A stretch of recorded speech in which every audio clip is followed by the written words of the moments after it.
Mutant Deviations, Wormo, complete. By TemporalKnight. And thanks again to my beta Grey Raven 09 for his assistance. Disclaimer, I do not own anything related to Worm. If I did, I would be far more productive.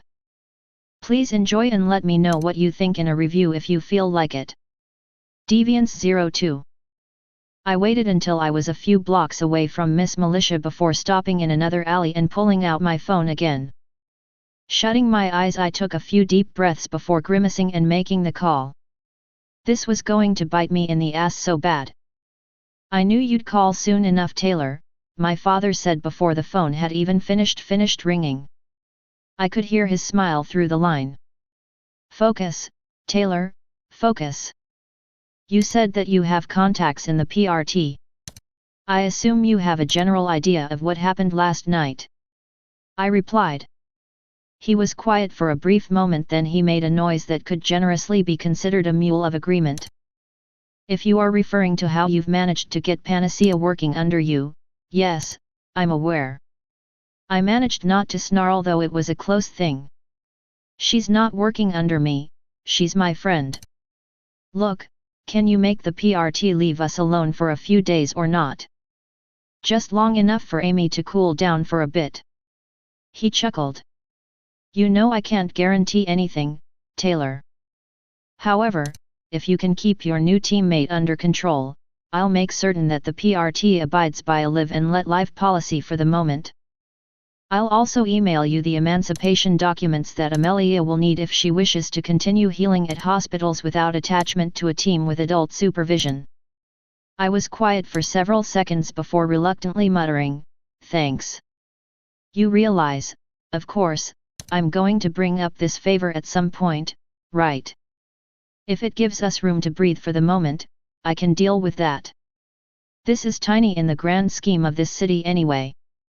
I hated owing him, especially when I had done so well avoiding his notice for this long, but Amy needed time to unwind and I needed time to figure out what the hell I was going to do about my life now. I could live with the consequences of a small deal with the devil. This is true. He was silent and I almost hung up, though he spoke up again before I had a chance to pull the phone from my ear. Let me know if you need anything else. I know it doesn't seem like it, but you are my daughter, Taylor. I do still care for you. Funny, I have a hard time believing that, Father. Thanks for the favor. I didn't wait for him to hang up this time, I hung up myself. Pushing off from the wall, I jogged back towards my new lair. I felt dirty. How many more deals was I going to have to make with Coil just to make ends meet? How many more compromises was I going to be forced into? My dad was right about one thing, this city was broken, and it was a plague on everyone who lived in it. I was going to have to try to fix it. First step was the gangs. But before that, I needed to make my new home livable. I slowed my jog and sighed, grabbing for the phone again.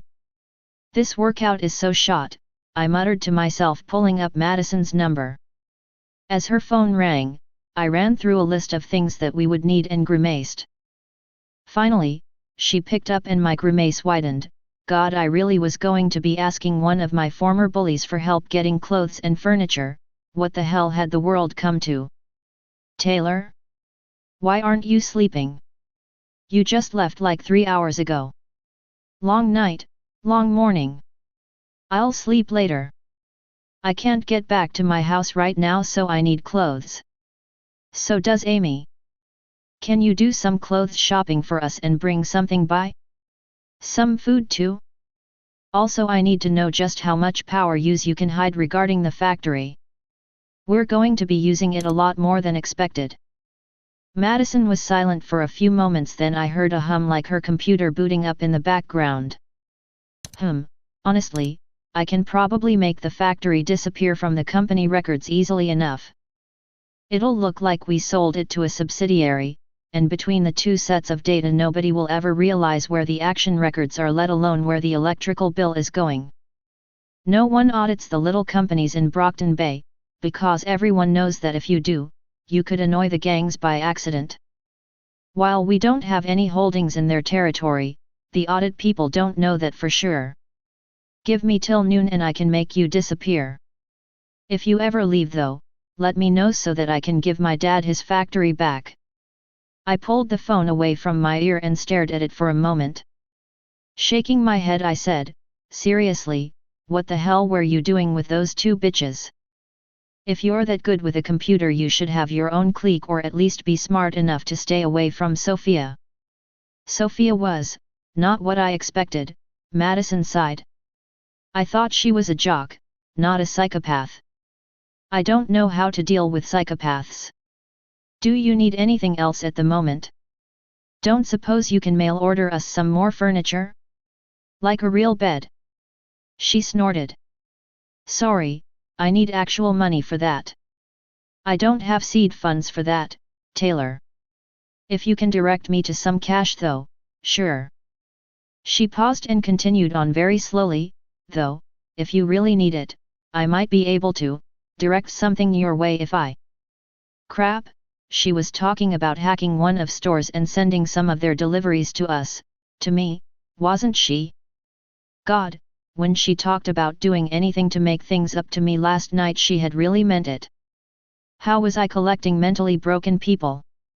Including myself, this was what, 3 people in 6 hours? That must be some kind of record. Don't. I'll figure something out, Madison. If you're sure. I'm sure. Just take us off the grid and get us the clothes and food. I'll text you our sizes in a few minutes. Okay. Taylor, thank you for trusting me with this. Madison. I rubbed at my temples and groaned. Madison, don't go overboard. Just, don't be creepy about this and we can keep trying to work at the new slate thing. Got it. I'll be over later with the clothes and food. Putting the phone away, I turned the final block and was met with a rather amusing sight in front of me. Amy was on the street jumping after what looked like a large butterfly as it flew away from her down the street. She missed her grab and it winged away as Amy jumped again, and missed again. She grunted as she fell on the street and the butterfly flew off down the road towards the nicer section of town. It was too far outside my range to grab so I just shrugged and walked over to Amy to help her up instead. As I got close however, she turned her head and saw me, her face going pale and she jumped to her feet hands waving in front of her. Taylor, you're back. You're back fast. Oh, everything's fine. Everything's perfect. Nothing's wrong at all. How was your run? Narrowing my eyes, I glanced from Amy towards where the butterfly had disappeared to. I tried to send a few clusters after it, but I hadn't gotten a good enough look at the thing besides large butterfly to really be able to track it through the swarm. It would be like hunting for a needle in a stack of needles. Eventful. Tell you about it inside. Everything is perfect here, hey. Absolutely perfect. Nothing wrong. I've got everything under control. Ahoy. I still kept trying to look for the butterfly though none of my critters nearby reported anything. Damn. Sighing, I turned back to Amy. Well, if it had been worth hunting down, she'd have told me. Hopefully. Look. I made you a bug.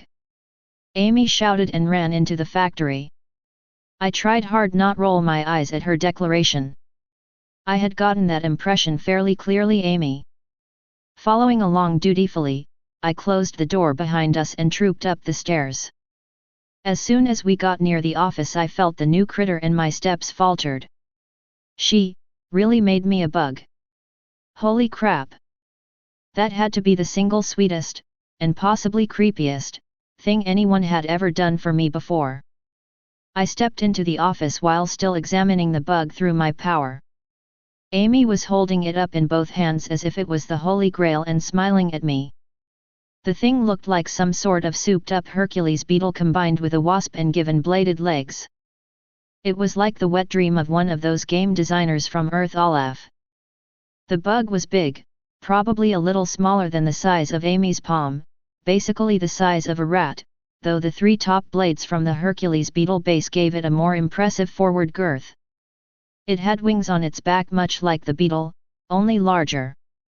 My power was telling me that its exoskeleton was massively beefed up, as well as being reinforced with a rudimentary endoskeleton as well. In fact, Amy, can this thing survive being shot? Her grin grew wider. It's too small to survive, but it can take a shot. The bullet will still penetrate, but all the energy will be gone.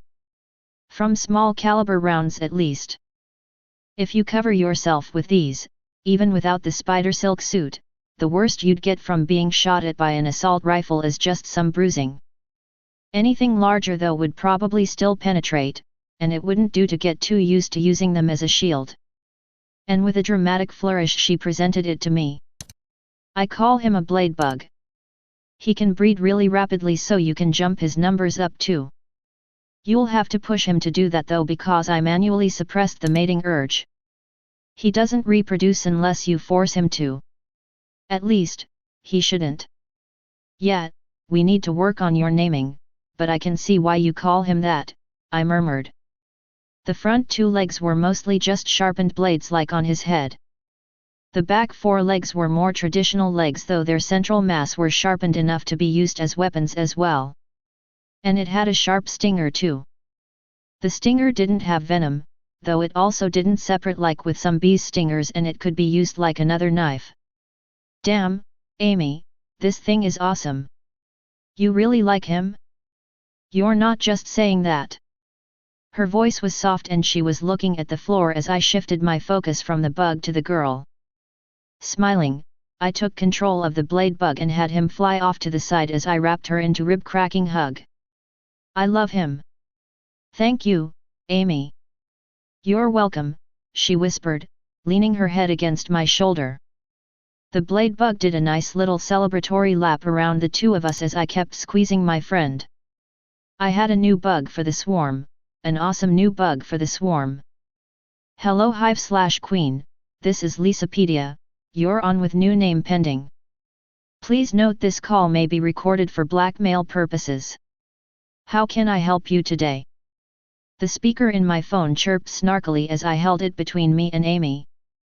I gaped at the small screen for several seconds before I could bring my to reply with a strangled, seriously. It's early, I'm stressed, and I've been running in circles trying to answer a question with bad data. Cut me some slack. What do you want, Taylor? I looked at Amy and she just shrugged. Shaking my head, I decided to let the weirdness of the morning continue unmolested. A few things actually, if you're still interested in proving that we can work together. You know, considering how my identity is rather blown to hell now. There was no hesitation as Lisa immediately replied. I'm interested. And concerning your identity, well, I heard the 9 o'clock news is running a piece on it, shortest-lived secret identity. Fuck you, Lisa, I snipped back at her though there wasn't any heat in it. How had I moved from frightened as a puppy about my secret identity to joking about it with a villain in less than a week? Gah. First off, I'm partnered up with Amy Dallin now. She. Ah. Well, that fills in a few blanks. Let me guess. You guys have new digs and need to fill it up with ill-gotten gains but don't feel comfortable doing so yourself, so you're asking the villain if she can use her own funds to purchase it legitimately for you. Lisa's question was more of a statement than I was comfortable with. And she was very close to the mark too. What even was her power? Pretty close, yeah, I sighed. I really would prefer it to be legal if possible, but I'm not going to ask questions. Like you said, you're a villain. What do you need? A bed, an armchair, a dresser, a desk, a few lamps, microwave, fridge. Amy, anything else? Terrariums too if you can't get those from your home. I shook me head. I never kept those at home. They're in abandoned buildings all throughout my radius. We're fine on that front. Oh. Well, that's all I can think of at the moment if you had your friend getting the clothes and food. Madison isn't my friend. I don't know what she is, a minion perhaps. But yes, she's getting that stuff. Wait, Madison. Lisa interjected. Madison Clements? Specific protagonist? You know that Madison? How'd you manage to get your groupie as your minion already? Ick. Also, geez, small world. I'll message her to see if she's bringing you over one of her old rigs too, knowing her she probably already is, but if not I'll add it to the list. Send me the address and I'll arrange a drop-off for later. I groaned and held my head in my free hand. I didn't realize that was Madison's screen name. Of course my bully has to be a creepy pervert too. Seriously, Taylor, you're too easy to tease. It's a coping thing, don't read into it too much. Her online personality is divorced from her offline one. I help her out online occasionally. You said there was more that you had for me. Nodding, I gave the thumbs up to Amy and she took over. I'm almost certain I know who my biological father is, but most of my knowledge is from a letter and research with coinciding dates. Plus one conversation that was mostly yelling as I left home after the bank job your team pulled. There was an uncomfortable silence for a few moments at that. Taylor did convey my apologies, right? She did. Right. Well, forgive me, but I'm not going to say it again. We were in the middle of a job. Amy gritted her teeth and squeezed my arm, though she let up after a second. I know, and as long as you don't do it again I'm not going to hold it against you. As I was saying, I think I know who my dad is. But I'm not entirely sure and I couldn't bring myself to ask Aunt Sarah before things came to a head last night. I also have no idea who my mother is at all. You're supposed to be good at figuring things out, right? We want you to figure out for sure the names of my parents. Lisa sighed. Your dad should be fairly easy. Him I can guarantee. I'm almost certain I know who he is already, I just need to get the proof for you. Your mom is harder. I can't make any guarantees. My power doesn't work like that. I need a starting point, and if your dad was smart he'll have wiped the records pretty thoroughly. I pulled the phone back towards me. Just do what you can. We're not my dad, we don't expect miracles. She just wants closure, Lisa. Yeah, that I understand. I'll see what I can find. Taylor, about the bank job, your dad had an ulterior motive. I'm trying to figure out what it was. The bank wasn't the real hit that day. I think we were a distraction. If you're going to try working around him, or, God forbid, making a deal with him, be careful. He has plans moving a few layers deep at all times. He doesn't always mess with my powers, but when he does it knocks me out cold. The day of the bank was one of them and this morning was another. Be careful. I settled in the pit of my stomach at that. What the hell was I doing trying to play in the big leagues? Thanks for the warning. We'll be in touch. Hanging up, I turned back to Amy. She just laid a hand on my shoulder and the blade bug soared down to rest on her hand. Forcing a smile, I patted her arm. We decided to stay in the office after that. Both of us had apparently had too much excitement for the day, despite it having just barely started. Instead, I flipped the TV on, closed the bed back up into a couch and introduced Amy to the wonders of daytime television. The soap operas were all ones I had seen and none were interesting, though thankfully there was a movie playing on one of the cable channels that was pretty good. So we sat down to watch Aliens. A bit of screaming later and I had one glaring brunette with a death grip on my arm as I smirked at her. How have you never seen this? My family didn't watch horror movies much, she grumbled as a commercial played. And I'm starting to see why. Just think of all the inspiration you could get from this movie, I teased her. Imagine a xenomorph going up against Lung. Or setting the chest burster against one of the Endbringers. I'd love to see, actually I take that back. Never mind.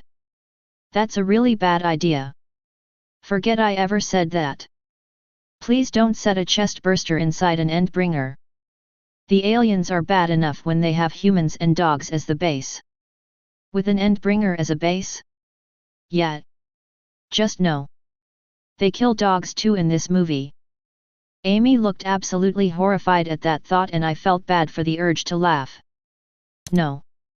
She calmed down though I couldn't resist the small grin that spread as I continued. That's in Alien 3. We're not watching that one.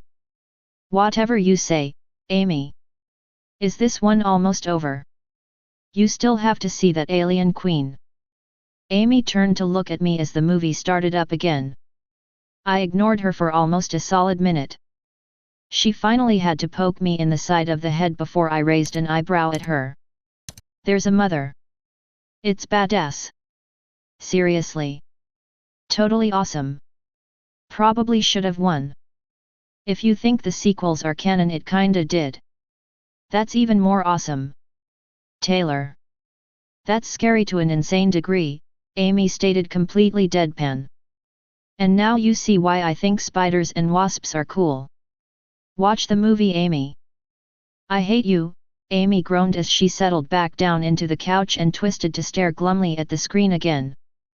A few more screams later and I was smirking as Amy reluctantly conceded that yes, the Xenomorph Queen was badass, and yes, Ripley had been both smart and lucky in beating it.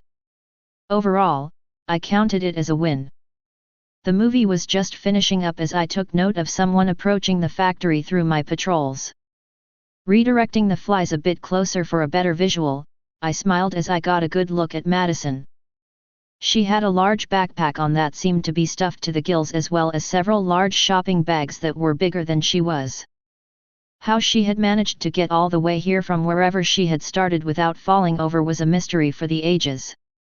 Madison is here with the clothes and food. Let's go rescue our erstwhile minion before she falls and can't get up. Hey! You'll understand when you see her. I stood and led the way down to the main floor, opening the door for Madison just as she reached the factory proper. The smile she beamed at me as she walked in was radiant. I was just reaching for her to grab some of the bags when she apparently slipped on the lip of the door and tumbled through. Half the bags flew towards Amy, while the rest were sent skidding into the factory. Madison herself wound up on her knees in front of me with her head fairly close to my feet. Unable to resist, I pushed up my glasses and crossed my arms. You know, Madison, while I don't require your supplicating worship, if you really feel the need, I suppose I can make an exception once or twice. If it makes you feel better, that is. Madison's face blushed a tomato red and she hurriedly pushed herself back to her feet. I almost made it the whole way from the bus without falling. This close, I was this close. Rolling my eyes, I dusted off her backpack and helped grab some of the bags as the three of us trooped back upstairs. Seriously, you okay? Fine, just embarrassed. I brought you a computer too. I wasn't sure what type of desktop they had here, so I thought you could use one of my older laptops. It's about a year out of date, but it runs fine, unless you want to use it for games or something. If you do, I'd have to get you a different rig. Yeah, we're just going to be using it to look things up and maybe play some movies. Thanks for the clothes, I said, starting to shift through the things she had brought and move them into piles in different corners. And the food? Amy commented, tearing into a bag of candy. I was starving. That's not the best for you, Amy. I muttered. I can change it into stuff that is biologically good for me if I really want to before I actually swallow it. I generally don't because it's gross to do that to junk food, but I can if I need to. Madison looked at the small piles of clothes that I was building and frowned. Taylor, where are you going to put all this stuff? I know you said not to get you more furniture, but you kind of need it. Got it covered. We're expecting another delivery at some point today. Oh. I guess that works then. Madison cupped her hands together and sort of swayed back and forth momentarily. She nodded and turned to the door. I guess I'll just go then. Let me know if you need anything else. I stopped my unpacking and looked at her slumped back. Grunting, I had a few bugs line up in front of Madison and form a hand waving her off. Curse me and my bleeding heart. Madison, wait. Do you want to stay and watch a few movies with us? She sucked in a breath and looked at me with wide eyes. You want me to stay? Well, you're my minion now. You have to do minion things. You've already fetched me things. Now you get to help me introduce my friend to pop culture that her family has sadly deprived her of. Sit. She smiled again and rushed to take a seat on the couch next to Amy. As Madison curled her legs up under her and stole some of Amy's snacks while the next movie started up, I found myself wondering how in the hell this girl had ever managed to ingratiate herself with someone like Sophia Hess. How was she not eaten alive? Shaking my head at the two as they fought over one of the candy bars, I leaned back on the couch, barely noticing as my head drifted to the side to rest against Amy's shoulder. The music on the TV swelled, though I barely even heard it as my eyes drifted closed. Taylor. Taylor, wake up. You need to move, Taylor. I need to shift the couch and I can't move it while you are sleeping on it. Hey? Wah, I slurred, blinking as I dimly registered the hand on my shoulder and the voice in my ear. You should just jolt her. Why did that voice sound familiar? You be quiet. If I'm the one saying it, you know she wants it. Maybe she wants a bit of sass too. I said be quiet. You're creepy. You know, you're practically like my creator in some ways, if you squint, so, what does that say about you? Taylor, please wake up. Hive is being weird and creeping me out. That was apparently what I needed to push my brain into action. My eyes popped open and I saw Amy standing over me with Hive in the corner of the room. My construct waved, the blade bug forming the core of one of its fingers. Its weird smile front and center on its face as it smirked at me. Yo, wakey wakey. Delivery is here. I can help move the furniture if you want. I tried for several replies, failing each time. Finally, I turned to Amy and gestured with empty hands towards Hive. Madison left about a half hour ago. She had to get home for dinner. Hive formed a few minutes back, just after Lisa called to say that we should get the delivery soon. I think you heard, and it formed to help. It's your bugs. You can't hold weight like that. I can if Amy reinforces a few more of my critters like Mr. Pokey here, Hive said, waving her blade bug finger towards us. Come on, you know you want to experiment a bit more. Amy looked between me and Hive. She frowned and half stood up as she shifted towards it. I was thinking about how I could beef up the spiders to make them able to support loads better. You'd be grounded more though. Could you increase the silk production too?